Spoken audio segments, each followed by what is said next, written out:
Alhamdulillah, tsumma alhamdulillah.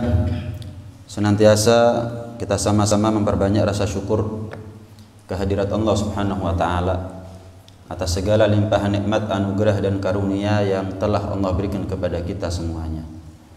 Mudah-mudahan nikmat zahir Allah sempurnakan dengan nikmat batin. Nikmat dunia Allah sempurnakan dengan nikmat akhirat. Nikmat panjang umur, sehat walafiat Allah sempurnakan dengan akhir husnul khatimah. Amin ya rabbal alamin. Umur adalah nikmat zahir, nikmat dunia yang paling mahal yang Allah berikan kepada kita. Tapi akan menjadi percuma nikmat umur, nikmat zahir kalau sampai seseorang tadi itu matinya su'ul khatimah. Sepanjang apapun umur yang dia punya, senikmat apapun hidup yang dia punya, selengkap apapun fasilitas yang dia miliki, kalau dia matinya su'ul khatimah, maka menjadi sia-sia semuanya, menjadi percuma. Al-Imam Al-Haddad mengatakan, kullu nafasin min anfasika jauharatun lagi matalah, idla iwadalah wa idha fata fala audalah. Setiap nafas yang kita tarik kemudian kita hembus itu ibarat intan permata yang tak ternilai harganya. Kenapa? Karena umur itu, nafas, detik, menit dan seterusnya kalau sudah berlalu nggak bisa kita kembalikan lagi. Orang kalau sehat kemudian sakit masih bisa dia berupaya untuk kembali sehat. Kaya jatuh bangkrut masih bisa dia punya peluang kesempatan untuk menjadi orang kaya lagi. Pejabat lengser masih bisa dia berpeluang untuk menjabat lagi di kemudian hari. Tapi kalau nggak usah dari muda ke tua untuk kembali muda, nih setiap umur yang kita lewati sekarang pasti detiknya kita ini bakal jadi menit. Nggak mungkin dari menit menjadi detik lagi. Detiknya kita bakal jadi menit, menitnya kita bakal jadi jam. Nggak mungkin sejam kemudian kita ingin kurangi walaupun sedetik, apalagi semenit, biar nggak jadi 60 menit jadi 59 menit, nggak mungkin. Jam ke hari, hari ke minggu, minggu ke bulan, bulan ke tahun dan seterusnya. Intan permata yang tak ternilai harganya itu adalah nafas. Nggak ada, la iwadalah, tidak ada sesuatu yang bisa menandingi mahalnya umur, mahalnya nafas. Apalagi zaman sekarang, kita tahu sekarang betapa mahalnya nilai daripada oksigen. Kita tahu sekarang betapa nikmatnya bisa bernafas. Kita tahu sekarang sadar berapa banyak oksigen dan nafas yang kita sia-siakan dalam kemaksiatan kepada Allah Subhanahu wa taala. Siapa yang mau jual umur? Siapa yang mau jual nafasnya? Nggak ada. Kenapa? Paling mahal dari apa yang dia punya. Kalaupun ada orang jual umur, siapa yang sanggup beli? Kenapa? Paling mahalnya yang dia punya adalah umur. Kalau seandainya umur bisa diperjualbelikan, ada pasarnya, nggak ada orang yang masuk ke pasar itu. Kenapa? Siapa yang sanggup beli? Larang pasti, mahal, tak ternilai harganya. Karena begitu mahalnya, nggak ada limit, nolnya nggak ada batas. Augatot umruk, waktu-waktunya kamu, kata Imam Al-Haddad, adalah umurnya kamu. Augatot umruk wa umruk ra'su malik, dan umurnya kita ini modal. Modal untuk apa? Untuk mendapatkan surga dalam keabadian, dekat dengan Rasulullah di sisi Allah Subhanahu wa taala. Nggak bisa itu surga kita beli dengan dunia beserta isinya. Dunia beserta isinya tidak bisa membeli surga. Yang bisa membeli surga umur yang manfaat. Kita punya power, semua manusia tunduk apa katanya kita. Nggak yang di barat, nggak yang di timur. Semua manusia kalau perlu budaknya kita. Kita ngomong A, mereka nurut. Power kekuasaan kita tidak bisa membeli surga. Yang bisa membeli surga adalah sesuatu yang selama ini kita remehkan. Apa? Umur, sehingga nggak manfaat. Umur aja, asal manfaat. Seperti kita sekarang nih, sholat maghrib berjamaah, kemudian duduk, ikaf, kemudian nunggu sholat isya berjamaah lagi, kemudian nuntut ilmu, dan seterusnya. Masya Allah. Ini yang bisa membeli surga. Nggak usah mahal-mahal surga itu. Umur dimanfaatkan, selesai. Karena itu dari awal saya sampaikan, umur ini sesuatu yang paling mahal daripada nikmat zahir, nikmat dunia yang Allah berikan kepada kita. Asal kita tutup dengan husnul khotimah. Mudah-mudahan husnul khotimah kita. Panjang umur, sehat walafiat.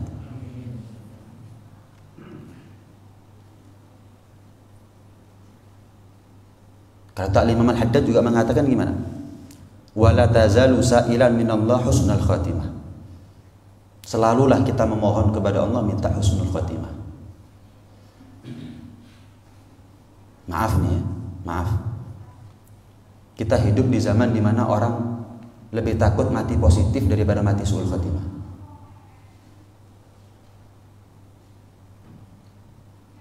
Kita hidup di zaman dimana orang mau kompromi sama corona tapi nggak mau kompromi sama Israel. Kita hidup di mana kita takut sama makhluk tapi nggak takut sama yang menciptakan makhluk.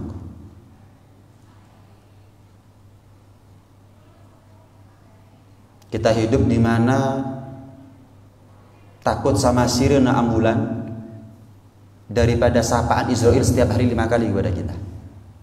Israel itu walaupun umurnya kita kalau 500 tahun lagi, setiap hari nggak pernah bolong, absen kepada kita walaupun kita nggak kerasa. Sehari 5 kali.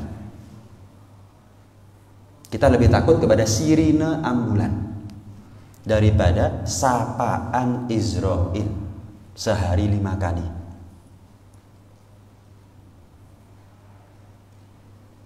Padahal Allah timpakan satu ujian, bala, musibah. Itu tujuannya adalah la'allahum yarji'un. Barangkali dengan begitu kita ini kembali tobat kepada Allah Subhanahu wa taala.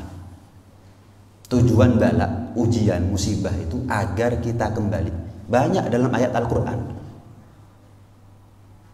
Allah dengan tegas, dengan jelas, dengan gamblang. Tujuan Allah timpakan bala, ujian, musibah itu adalah la'allahum yarji'un, agar kita kembali kepada Allah. Dhaharal fasadu fil barri wal bahri bima kasabat aydin nas liyudhiqahum ba'dalladzi amilu la'allahum yarji'un. Tampaknya kerusakan di langit, di daratan maupun di lautan. Kerusakan ini maksudnya adalah musibah. Langitnya ngamuk, daratannya ngamuk. Lautnya ngamuk, daratannya juga ngamuk. Gunungnya ngamuk, di mana-mana ngamuk. Bima kasabat aydin nas, itu akibat daripada ulah tangan kita. Liyudhiqahum ba'dalladzi amilu. Itu Allah takdirkan musibah di daratan, musibah di lautan agar kita merasakan sedikit saja daripada akibat perbuatan kita. Sebetulnya kalau Allah adil dengan kemaksiatan kita ini bukan begini saja, bahkan lebih keras sebetulnya. Tapi Allah saring, Allah filter, titik aja. Tujuannya apa? Kalau langsung banter, nggak ada kesempatan buat kita untuk tobat. Tapi Allah cicipkan kepada kita sebagian bima kasabat aydin nas, akibat ulah tangan kita. Agar apa? Barangkali lek didik terus la'allahum yarji'un. Teguran, bukan pembinasaan. Kalau umat dahulu dibinasakan, nggak ada kesempatan buat mereka. Tapi kalau kita dicicipkan satu musibah ke musibah yang lain, tujuannya apa? Bi'i tambali, bi'i tambali, bi'i tambali, bi'i tobat, bi'i tobat, bi'i tobat, terus begitu. La'allahum yarji'un. Begitu juga dalam ayat-ayat yang lain. Karena itu yang Allah tunggu sebetulnya sekarang ini, kapan kita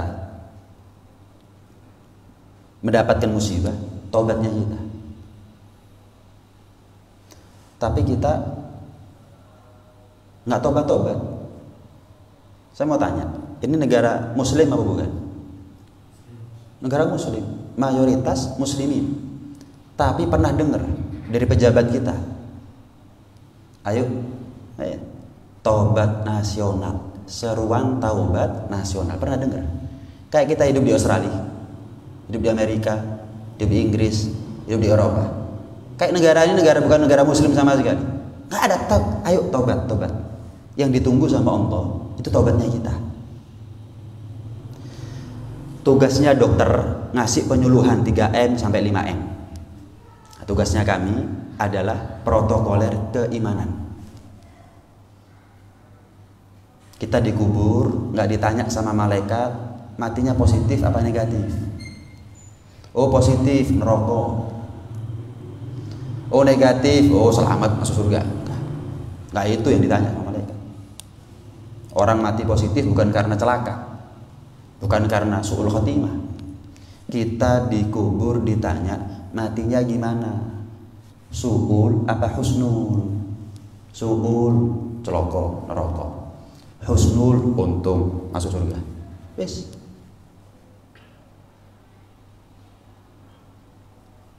Kompromi sama corona ikhtiar dohir, tapi kompromi sama Israel ikhtiar batin. Ikhtiar batin nomor 1. Taubat itu nomor 1. Adapun ikhtiarnya kita 3M, 5M protokol kesehatan, ikhtiar dohir. Sama seperti orang sakit pergi ke dokter, pulang tetap doa, minta kepada Allah. Takut mati dengan sakit tersebut, nggak apa-apa, manusiawi. Tapi yang paling penting jangan sampai kita mati su'ul khotimah. Sakit, pergi ke dokter. Dokter bilang stadium 4, Pak. Alhamdulillah, mudah-mudahan sehat walafiat kita. Stadium 4. Apa yang harus dia lakukan? Oh, ya sudah. Berarti waktunya saya ngadep Gusti Pangeran. Saya ngadep Gusti Pangeran bawa bekal apa kosongan? Oh ya sudah. Minta kepada Allah, sembuh ya Allah, sembuh. Minta kepada Allah, kalau nggak sembuh husnul khotimah ya Allah. Doa. Kemudian usaha, putar tasbih, zikir, bolak-balik Al-Qur'annya dibaca, khatam dibaca lagi. Digelar sejadahnya. Jangan cuma sholat 5 waktu toh, duhanya, tahajudnya dan seterusnya. Hartanya sedekahkan. Saya tidak yakin sepenuhnya orang takut corona terus takut mati. Saya nggak yakin sepenuhnya kok. Saya nggak percaya kalau ada orang kenapa takut corona, medeni bib ngarai mati. Saya nggak percaya. Kenapa? Tobat nggak orang itu? Kalau tobat baru saya percaya. Orang kalau takut mati, tobat. Itu tanda utama. Takut mati, iya. Gara-gara apa? Corona. Oh, tobat nggak? Tapi lihat kenyataannya sekarang. Anak muda yang rindu sepak bola lebih banyak daripada anak muda yang rindu masjid.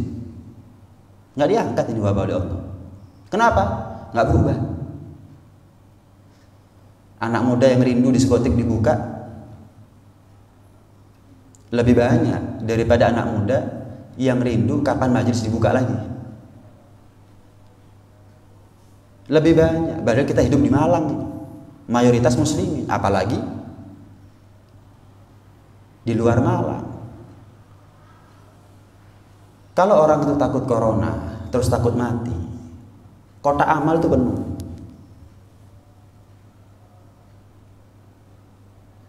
Takmir apa buka kotak amal terus penuh selama ini. Corona nggak corona bodoh. Malah mungkin tambah didik. Kenapa? Mulai orang takut ke masjid. Kak wis, corona gak nang masjid sih. Padahal cek gak tau nang masjid. Memanfaatkan kesempatan, seneng Pak. Ada sebagian orang ini terus terang ya. Ada sebagian orang tuh seneng masjid ditutup gara-gara kalau tuh seneng. Alhamdulillah oleh alasan. Biasanya kalau Jumatan nyingit-nyingit, ya, buya dari masjid baru dia keluar. Saya enggak. Orang berangkat ke masjid dia berangkat kemana? Gak Jumatan corona. Lah betul tuh koma tapi. Ayo coba. Ada, ya nggak semuanya, tapi ada itu. Oknum model begini ada. Seneng. Oh, nggak semua orang senang sama kebaikan kok. Orang nggak senang sama kebaikan itu ya banyak. Dengan begini, memanfaatkan ada. Ya. Kalau orang takut sama corona karena mematikan, nggak ada perutnya fakir lapar tuh nggak ada, kenyang semuanya. Yatim terlunta di jalan nggak ada, terjamin semuanya hidupnya. Kenyataannya gimana? Nggak begitu. Apa gara-gara corona orang itu banyak zikir? Apa gara-gara corona orang itu tobat? Apa gara-gara corona orang itu jaga wudhu? Apa gara-gara corona itu orang banyak sedekah? Apa gara-gara corona orang itu kemudian menjauh daripada apa yang haram? Pernah kan saya sampaikan? Boleh kita maskeran itu boleh, tapi lebih prioritas pikiran. Kenapa? Yang buat kita selamat dari su'ul khotimah bukan masker. Masker dari coronanya, zikir dari su'ul khotimahnya. Begitu seharusnya. Nah, kalau kita maskeran nggak zikiran, nanti akhirnya selamat dari corona, nggak selamat dari su'ul khotimah. Ini tugasnya saya ya, bukan berarti saya lagi kontra sama dokter. Ini bukan tugasnya dokter, menjalankan tugasnya dokter. Saya menjalankan tugasnya saya. Tetap sih maskeran itu jelas. Cuma orang-orang sekarang maskeran juga kadang-kadang buat sampai polisi. Bukan karena coronanya juga. Sungkan, nggak enak dan seterusnya. Jadi walaupun maskeran juga kurang ikhlas juga kadang-kadang. Perlu sih ikhlas, ikhtiar dohir itu kan juga termasuk bentuk ibadah. Perlu ikhlas, dijaga. Ya namanya kondisi seperti ini ya saya harus berupaya dong. Pergi ke dokter ketika sakit ya itu upaya. Betul-betul ya, menjaga nikmat yang sudah Allah berikan kepada kita. Thayyib. Kalau seandainya kita ini jaga wudhu lebih intens daripada pakai hand sanitizer, insya Allah aman kok kita ini. Cuman kadang-kadang kalau saya ngomong seperti ini ditanggapi miring sama orang, nggak masuk akal, jaga wudhu kok selamat dari corona. Lah itu dokter bilang cuci tangan, percaya? Saya bilang jaga wudhu, bukan hanya bersih, suci malahan, nggak percaya kok. Dokter bilang cuci tangan biar aman. Saya ngomong jaga wudhu biar aman, nggak percaya kok. Loh apa bedanya? Bahkan lebih itu sebetulnya. Nabi Musa itu pernah ditegur sama Allah. Ya Musa, idza asabatka musibatun wa anta ala ghairi taharatin fala talumanna ila nafsak. Musa, kalau ada apa-apa musibah menimpa kamu dalam keadaan nggak punya wudhu, ojo nyalano sapa-sapa kecuali nyalano awakmu dhewe. Salahi dhewe kalau wudhu. Tuh. Jadi jaga wudhu tolak balak juga sebetulnya. Tolak musibah juga. Bukan hanya menjaga kebersihan, menjaga kesucian, tapi itu juga ada faktor keimanan yang berperan di situ. Kalau seandainya kita ini jaga diri dari apa yang haram, lebih kita prioritaskan daripada jaga apa namanya ini corona. Kita physical distancing, tapi nggak ada physical distancing sama sekali kita sama neraka. Nggak ada physical distancing sama sekali sama kemaksiatan. Ya itu tadi, selamat dari corona mungkin, tapi nggak selamat dari su'ul khotimah. Podo mbek koro. Masih sama aja bohong dong. Mending orang meninggal dalam keadaan isoman di rumah atau di rumah sakit, meninggal tapi dia ngerasa aja lu udah deket, diputar tasbih kalau mandek. Sholat masih dalam keadaan lemes gak kuat, is gugurno kewajiban. Mending corona husnul khotimah daripada selamat seger buger pagi mati malam meninggal tapi su'ul khotimah. Ingat, harapannya kita bukan hanya selamat dari wabah, selamat dari neraka, selamat dari su'ul khotimah itu. Bukan saya ngomong nggak penting nih corona, bukan. Ada yang lebih penting. Orang takut sama corona, nggak takut sama neraka kan nggak waras namanya. Kecuali orang itu nggak punya iman, kan nggak beres. Ngaku takut sama corona, ambek neraka nggak wedi, lu kan aneh.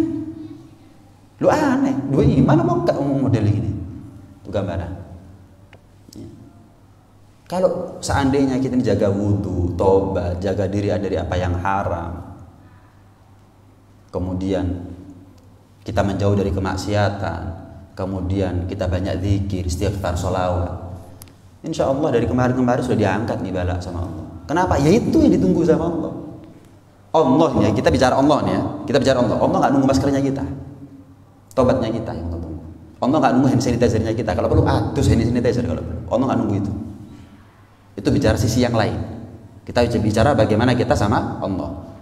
Adapun ikhtiar zahir, protokoler kesehatan itu ikhtiar hablum minan nas. Jangan sampai ketularan, jangan sampai nulari. Tapi antara kita sama Allah bukan itu yang ditunggu sama Allah. La'allahu yarji'un. Ada masker disebut dalam Al-Qur'an. Saya timpakan musibah ini corona ini biar kalian pakai masker. Enggak. Itu dokter. Allah bukan itu. Tobat. Ma nazala bala illa bidzam wa ma rufi illa bitaubah. Enggak dikasih bala kecuali didahului dengan dosa, enggak diangkat itu bala kecuali didahului dengan taubat. Dosane mari mudhun balai. Lah tobat durung njaluk mari balai. Gak dimarekno mbek Gusti Pangeran. Terus ae. Ya. Ambulan keliling, Israel itu ya keliling. Bukan gara-gara corona terus Israel baru kerja. Dari dulu juga sudah kerja itu Israel. Ana wedi dibelas wong. Kena corona gak wedi tetep kurang keras teguran seolah-olah ya, bukan kita berharap, seolah-olah kurang keras teguran dari Allah Subhanahu wa taala. Pernah kita ini seumur umur ngedepi wabah model begini. Mungkin kejadian betul-betul buat kita seumur hidup, wah hebat, wah top. Tapi gimana orang? Gimana orang? Warung kopi tambah banyak, warung makan tambah banyak. Lihat, loh, nggak dibuka warung kopi, nggak dibuka warung makan, kecuali kan dapat izin mereka. Oh ini kadang-kadang warung-warung gede ini dikasih izin. Tapi masjid, majelis berat. Itu gambaran. Itu gambaran. Lihat bagaimana orang merasa bahwa ini masalah akan selesai bukan tanpa Allah. Orang merasa ini wabah akan selesai, nggak butuh kepada Allah sudah. Seolah-olah begitu. Bahasa tubuhnya kita atau bahasa tubuhnya orang lain begitu. Pokok maskeran aman, pokok sanitizeran aman, pokok ini aman, pokok ngono aman. Tapi ketika dilanggar malah dikasih izin. Dikasih izin. Berapa banyak warung kopi yang buka justru ketika corona? Ayo coba. Ya, kalau mereka nggak dapat izin nggak mungkin berani. Buka, anyar-anyar, baru-baru. Warung makan gede-gede. Ayo, lah kok mereka dapat izin? Kan aneh itu. Bukan saya hasut ya, bukan. Loh, kok kontras? Kok nggak adil? Kok timpang? Itu gambaran. Ini realita, ini kenyataan. Karena itu selalulah kita ini minta husnul khotimah kepada Allah Subhanahu wa taala. Jujur ya, pribadi, saya ini khawatir orang ini imannya sama masker, bukan sama zikir. Itu yang saya takutkan. Ojo sampai. Saya cuma takut orang tuh lebih yakin kepada hand sanitizer daripada jaga wudhu. Ojo. Menomor satu kan apa yang nomor dua, dan menomor dua kan apa yang nomor satu, dolim itu namanya. Saya khawatir orang lebih taat sama aturan dunia WHO daripada aturannya Allah Subhanahu wa taala. Solusi ilahi, solusi nabi gak direken. Tapi solusi WHO, solusi dokter, solusi ini segala macam nurut kabeh. Semua menteri jadi menteri kesehatan sekarang. Sak menteri agama ini menteri kesehatan. Nggak ada terus ngomong ayo tobat. Nggak ada. Bayang lo lah. Merong tahun sekali aja seruan taubat, bukan berarti taubat nasional kumpul-kumpul kan, nggak juga. Ayo taubat, seruan, ayo taubat, nggak ada. Nggak ada menteri kesehatan sekarang. Seolah-olah itu tadi kita merasa iki mari lek kon maskeran, kon nggak maskeran sih, nggak ada. Iki mari lek kon tobat, nggak ada itu. Bicara keimanan. Setiap takdir yang Allah takdirkan kepada kita harus kita respon dengan iman. Mau nggak mau, suka nggak suka, harus. Harus. Allah Subhanahu wa taala berfirman gimana? Qul innal mautal ladzi tafirruna minhu fa innahu mulaqikum. Katakan wahai Muhammad, kematian yang kalian lari darinya, menjauh sembunyi darinya. Fa innahu mulaqikum, bukan kalian yang menghampiri kematian, kematian akan hampir kepada kalian. Kematian akan menjemput kalian, nggak usah digoleki nanti, bakal teko-teko diri. Maaf, corona ini tidak mempercepat ajal ya. Jangan salah paham ya. Gara-gara corona umurnya kita jadi ndek. Ya sudah dari dulu sudah begitu sudah. Maaf, kalau ada orang meninggal gara-gara corona dari dulu sudah dipatenkan dari segitu memang umurnya. Bukan orang untuk 60 tahun gara-gara corona jadi 40 tahun, enggak. Ya dari dulu sudah begitu. Kita selamat dari corona belum tentu selamat dari yang lain gitu. Tapi intinya mati kita ini. Selamat dari corona, keluar dari rumah kecelakaan nih, so apa gak metu koma. Banyak jalan untuk kematian datang kepada kita. Orang sekarang kadang-kadang wedi mbek corona, ya rokokan Mas ya. Iya, wedi mbek corona wedi jantung. Ayo coba. Itu kan contoh. Kalau ada orang sebelah kita bersin, waduh, loro jadi masjid, mulia kan lho. Tapi kalau ada orang minum khamar sebelahnya kita, biasa wae kita. Tengok ojo ngisru yo. Wis, mari wis. Sebenting ojo ngisru. Wis. Jadi kita lebih takut sama penyakit dohir daripada penyakit akhlak.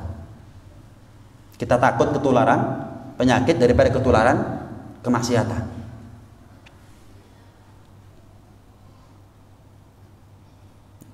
Saya pernah itu disemprot, iya, hand sanitizer semprot. Tapi yang nyemprot tapi rokokan. Ngamuk saya. Lah iya Pak, aku lagi ini caranya selamat kok corona, nggak selamat kok jantung Pak, bodoh baik goro. Semprot sak badan, rokokan tapi dia nyemprot, rokoknya di depan muka saya. Ayo Pak, yang ini caranya aku selamat kok corona insyaallah, kok jantung nggak selamat. Lho kok iso Mas? Lah iku rokok sampean. Gak melok ngrasakno, melok eleki. Tamu. Gak sopan. Nyelamatno orang dari corona tapi nularkan dari sisi yang lain. Padha mek goro. Ini komitmen. Inkonsistensi dari manusia, ketidakistiqomahan manusia dalam menjalankan aturan. Mau aturan manusia, mau apalagi aturannya Allah. Itu kenyataan. Katakan oleh Muhammad, kematian yang kalian lari darinya, kematian akan datang kepada kalian. Walau kuntum fi burujim musyayyadah, walaupun kalian berada di dalam bunker rahasia, bajanya tebal-tebal, nggak ada yang tahu kecuali kalian. Kunci itu kok jero mana? Wis, yang punya kunci saya tok. Tetap kita nggak bisa lari dari kematian. Sebutkan satu orang yang nggak pernah mati. Dulu juga nggak ada corona ya ada mati kan, jutaan manusia kan.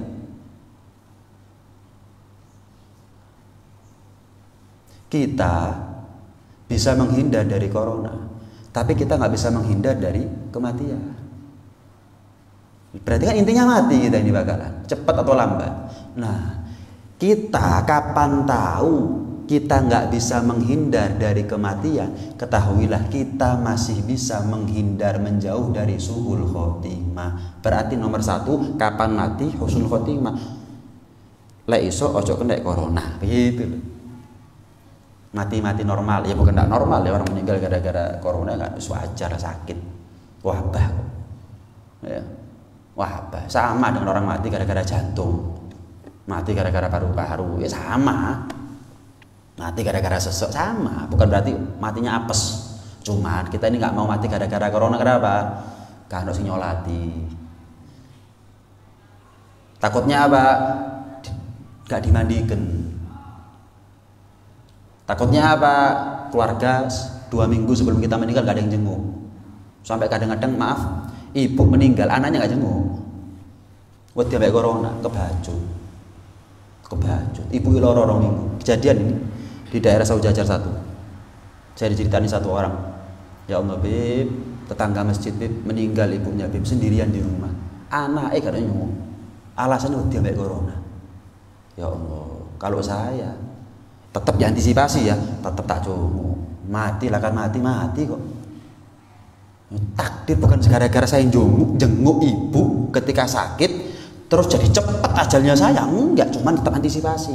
Bu jaga jarak kayak bu, ya diopeni sih. Ibu hari ini kok yo teko anak iku mau. Teko, saya nggak habis pikir kadang kok iso. Cara berpikirnya begitu dangkal, cetek. Beb, jaga jarak. Kamu nggak keluar dari rumah lah. Ayo, gak ketemu menungso belas lah. Ambek ibu gak gelem ketemu tapi ambek menungso ketemu. Ayo, kebacut.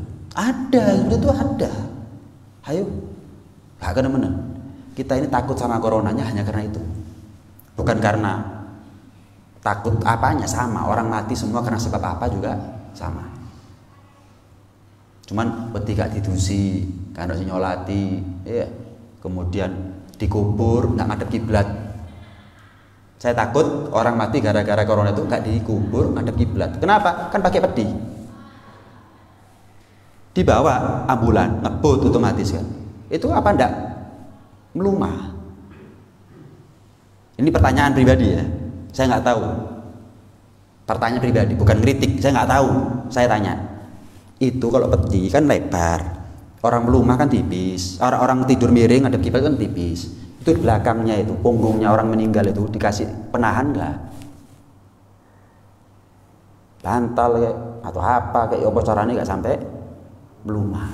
Terus dikubur, nggak sempet didelok. Melumah kah atau tetap posisinya kah? Nggak, langsung dikubur wis. Ayo coba. Itu yang bikin saya takut. Saya takut sama corona gara-gara ini. Beti aku mati gak didusi, wong dolim-doliman sekarang ini. Penting mudun duwike bungkus gawe plastik, iya gak kate didusi terus masuk peti, taktok paku, gak di apa namanya ini, tahan dari belakang, kubur gak ngadep kiblat. Ayo, sapa gak wedi? Saya takutnya ke situ, bukan takut mati ini. Wah, gak ngenteni corona lek mati. Saya keluar rumah ini juga bisa takut mati. Apapun masih mengurung diri di kamar ya mati sudah. Seperti saya bilang tadi, mati itu nggak bisa lari kita. Tapi kalau su'ul khotimah kita masih bisa berusaha untuk lari. Itu yang paling penting. Orang nggak lari dari corona, nggak lari dari su'ul khotimah. Podo kayak koro, ya Allah. Cek nemen nih wong model saya iki. Nekat. Orang sekarang ini, kalau boleh jujur ya, ada sebagian ya, nggak takut mati, ya gak wedi su'ul khotimah, ya gak wedi neraka. Itu orang sekarang. Gak ngurus. Ya gak wedi corona, ya gak wedi su'ul khotimah, ya gak wedi neraka, ya gak wedi ambek Gusti Pangeran. Wis. Ayo. Ada nggak orang seperti itu? Ada. Kadang-kadang saya pulang agak malam sedikit ketemu orang jalannya selindro ya banyak. Orang yang menjajakan dirinya dalam tanda kutip menghalalkan dirinya ya ada kok. Ayo. Berarti wong model kok ini gak wedi ambek corona. Gak wedi ambek su'ul khotimah, gak wedi ambek neraka, gak wedi ambek Gusti Pangeran. Wis. Itu sebetulnya peluang kita untuk dakwah ya sebetulnya. Lek ono sing ngewangi sih, lek karo sing ngewangi ya abot ngene. Ujug-ujug teko nang kono. Ya. Makanya orang kalau sudah ada yang amar ma'ruf nahi mungkar itu beruntung gitu ya. Hebat mereka punya mental luar biasa. Kalau saya terus terang maju mundur. Sebetulnya nggak boleh maju mundur itu, didakwai, diterima ya alhamdulillah, didoni ya alhamdulillah. Seharusnya begitu. Tapi kalau orang gandeng itu sebetulnya enak. Aku ono bib konco bib gini. Aku iso ngumpulno gini. Ah, itu lebih enak gitu loh. Untuk ke depan jalan bareng. Jadi butuh bondo, ayo boleh bondo bareng. Istilahnya begitu itu lebih enak. Walaupun nggak salah ya orang ngelihat ada orang kumpul-kumpul mabuk-mabuk, lungguh, dijak ngomong enak-enakan, katanya sampai kapan? Gak tobat itu sampai kapan? Gak wedi mati ya. Lek mati kok ngene gak wedi ya. Muslim apa gak? Kadang-kadang orang dengan mudahnya meremehkan kemaksiatan. Dengan alasan apa? Jenenge kudu malaikat. Ya enggak? Menganggap sepele kemaksiatan karena menganggap jenenge kudu malaikat. Duh, terus apa? Setan kah? Kalau dia bilang namanya juga bukan malaikat, saya punya dosa, saya menyesal ya Allah, saya tobat, wajar. Saya ngomong orang seperti ini. Yang saya omongkan, oh ini kok terus maksiat, jenenge kudu malaikat. Ada. Jenenge kudu malaikat, kudu nabi, segini iki jenenge menungso. Loh, terus dianggap sepele maksiatnya. Saya mau tanya, kamu ini memang bukan malaikat, tapi kudu menungso ta? Kamu memang bukan malaikat, siapa yang bilang kamu malaikat? Tapi kamu bukan manusia ta? Kalau kamu ngaku manusia, punya agama enggak? Lek gak duwe aku tak mulai. Aku duwe anak bojo sing duwe agama yang perlu saya atur. Yang tanggung jawab mereka harus saya bimbing, harus saya tuntun. Kudu malaikat, setan. Ya kalau setan yang pasrah sama nasib, cuma berokok wis. Bukan malaikat tapi juga bukan setan kan? Manusia kan? Dua agama apa gak? Sik ngaku wedi ambek Gusti pikiran apa gak? Wedi ambek suul khotimah, wedi ambek neraka apa gak? Sik percaya kabeh apa gak? Percaya ya wis, tobat sampai kapan? Itu kan gambaran. Jangan meremehkan kemaksiatan hanya karena kita bukan malaikat. Iya, tapi kita kan bukan setan. Hanya setan yang anggap remeh kemaksiatan. Kenapa? Sekadung. Paten pasti masuk neraka ya wis. Cuman setan itu sih percaya ambek neraka. Masih takut sama Allah. Buktinya apa? Enggak ngaku Tuhan. Setan enggak ngaku Tuhan. Kenapa? Dia yakin ada Allah. Tuhan itu Allah. Setan itu takut sama neraka. Makanya mereka minta abadi. Kalau nggak kiamat nggak mati. Kenapa? Lek mati langsung rokok soalnya. Engko sih. Keri-keri. Mari kabeh nyesatno Bani Adam baru kiamat mati. Wis ngerokok gak apa-apa. Itu tandanya kalau mereka masih takut sama neraka. Mereka percaya sama neraka itu percaya. Mereka itu takut sebetulnya mati takut. Makanya mereka minta ojo sik tu Gusti anzirni ila yaumi yub'atsun. Ya Allah, tunda dulu ya Allah, jangan sekarang. Jadi setan itu dilaknat, iblis itu dilaknat sama Allah, dikutuk, tapi tetap minta abadi. Tujuannya apa? Lek saiki mati langsung ketemu neraka soalnya. Engko ae wis, neraka tapi keri ae. Lah kita ini salah wis urip endek umure gak wedi ambek neraka, gak wedi ambek suul khotimah, gak wedi ambek Gusti Pangeran. Setan itu loh. Sik njaluk nanti ya Allah. Lebih parah dari setan kita ini berarti. Karena apa? Setan gak punya kesempatan. Lah kita masih punya kesempatan kok. Kita kan masih punya kesempatan. Ya. Nah, dalam satu hadis Rasulullah SAW pernah bersabda gini. Walladzi la ilaha ghairu, demi Allah yang Tuhan, nggak ada Tuhan kecuali Allah. Innal abda la ya'malu bi amali ahlil jannah hatta ma yakun bainahu wa bainaha illa dhira. Kata Nabi, ada satu di antara kalian, kita ini, yang setiap hari banyak ibadah, amalnya amal penduduk surga. Ya Allah, amalnya penduduk surga. Sampai karena banyaknya amal soleh yang dia kerjakan, nggak ada jarak antara dia dengan surga kecuali sehasta, mulai ujung kuku sampai siku, sehasta. Artinya apa? Cidek, mati surga. Bis. Wah, banyak amal solehnya. Tapi kita kan nggak tahu ya ketetapan Allah bagaimana. Fayasbiku alaihil kitab, fayakmal bi amali ahlinnar fayadkhuluha. Allah punya karep yang kita nggak bisa nolak karepnya Allah. Sehebat apapun amal solehnya kita. Kedisian ketetapan Allah. Akhirnya di akhir umur dia mati dalam keadaan maksiat, masuk neraka. Sebagaimana su'ul khotimah itu sebagaimana husnul khotimah itu ngobong dosa, sama su'ul khotimah ngobong ganjaran. Ganjaran entek. Mati su'ul khotimah buyar. Loh Bib, kalau begitu ya buat apa kita beramal, Bib? Nanti kadung kesel-kesel amal, poso-poso, sholat-sholat, su'ul khotimah. Saya jawab, pahlawan dulu ketika ngelawan Belanda, Portugis, Jepang, mereka juga berpikir kok kadung soro-soro mati kalah. Saya mau tanya, mereka tetap berusaha nggak untuk merdeka? Yaitu kapasitasnya kita itu berusaha. Mereka nggak tahu mereka menang atau kalah, mereka nggak tahu. Yang penting saya berusaha. Nggak ada pahlawan mikir, waduh, kok kadung mati-matian mati, kadung mati-matian nggak merdeka kalah, nggak usah mundur, nggak ada. Kenapa? Mereka tahu kapasitasnya kita manusia berusaha. Menang kalah urusannya Allah. Kita berusaha, jangan sampai su'ul khotimah, husnul khotimah urusannya Allah. Saya mau tanya, kalau ada orang jatuh dari lantai 25, banyak selamatnya apa banyak celakanya? Banyak celakanya, banyak matinya. Kalau ada orang jatuh dari lantai 1, banyak hidupnya daripada banyak matinya. Tapi kadang-kadang ada orang jatuh dari lantai 1, geludek mati.